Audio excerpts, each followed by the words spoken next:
اور جو شخص اس دنیا میں اندھا ہو وہ آخرت میں بھی اندھا ہوگا اور نجات کے راستے سے بہت دور۔ اے پیغمبر، جو وحی ہم نے تمہاری طرف بھیجی ہے قریب تھا کہ یہ کافر لوگ تم کو اس سے بہکا دیں تاکہ تم اس کے سوا اور باتیں ہماری نسبت بنا لو، اور اس وقت وہ تم کو دوست بنا لیتے، اور اگر ہم تم کو ثابت قدم نہ رہنے دیتے تو تم کسی قدر ان کی طرف مائل ہونے ہی لگے تھے۔ اس وقت ہم تم کو زندگی میں بھی عذاب کا دگنا اور مرنے پر بھی دگنا مزہ چکھاتے، پھر تم ہمارے مقابلے میں کسی کو اپنا مددگار نہ پاتے، اور قریب تھا کہ یہ لوگ تمہیں زمین مکہ سے پھسلا دیں تاکہ تمہیں وہاں سے نکال دیں، اور اس وقت تمہارے بعد یہ بھی نہ رہتے مگر کم۔ جو پیغمبر ہم نے تم سے پہلے بھیجے تھے ان کا اور ان کے بارے میں ہمارا یہی طریق رہا ہے، اور تم ہمارے طریق میں تغیر و تبدل نہ پاؤ گے۔ اے محمد صلی اللہ علیہ وآلہ وسلم، سورج کے ڈھلنے سے رات کے اندھیرے تک ظہر، عصر، مغرب، عشاء کی نمازیں اور صبح کو قرآن پڑھا کرو،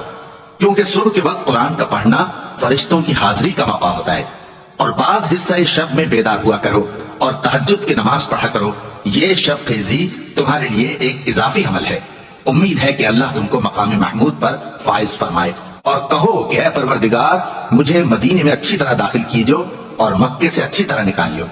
اور اپنے ہاں سے زور و قوت کو میرا مددگار بنائیو، اور کہہ دو کہ حق آ گیا اور باطل نابود ہو گیا، بے شک باطل نابود ہونے والا ہے۔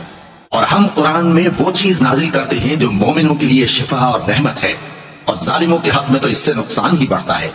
اور جب ہم انسان کو نعمت بخشتے ہیں تو روگرداں ہو جاتا ہے اور پہلو پھیر لیتا ہے، اور جب اسے سختی پہنچتی ہے تو نا امید ہو جاتا ہے۔ کہہ دو کہ ہر شخص اپنے طریق کے مطابق عمل کرتا ہے، سو تمہارا پروردگار اس شخص سے خوب واقف ہے جو سب سے زیادہ سیدھے راستے پر ہے۔ اور تم سے روح کے بارے میں سوال کرتے ہیں، کہہ دو کہ وہ میرے پروردگار کا ایک حکم ہے،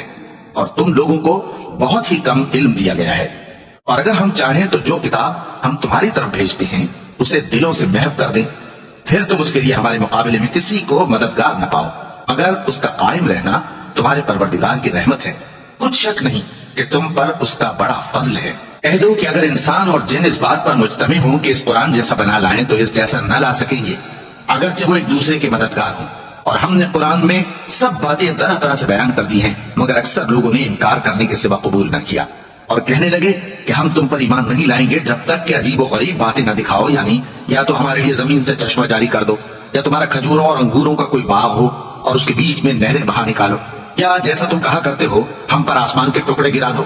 یا اللہ اور فرشتوں کو ہمارے سامنے لے آؤ، یا تمہارا سونے کا گھر ہو،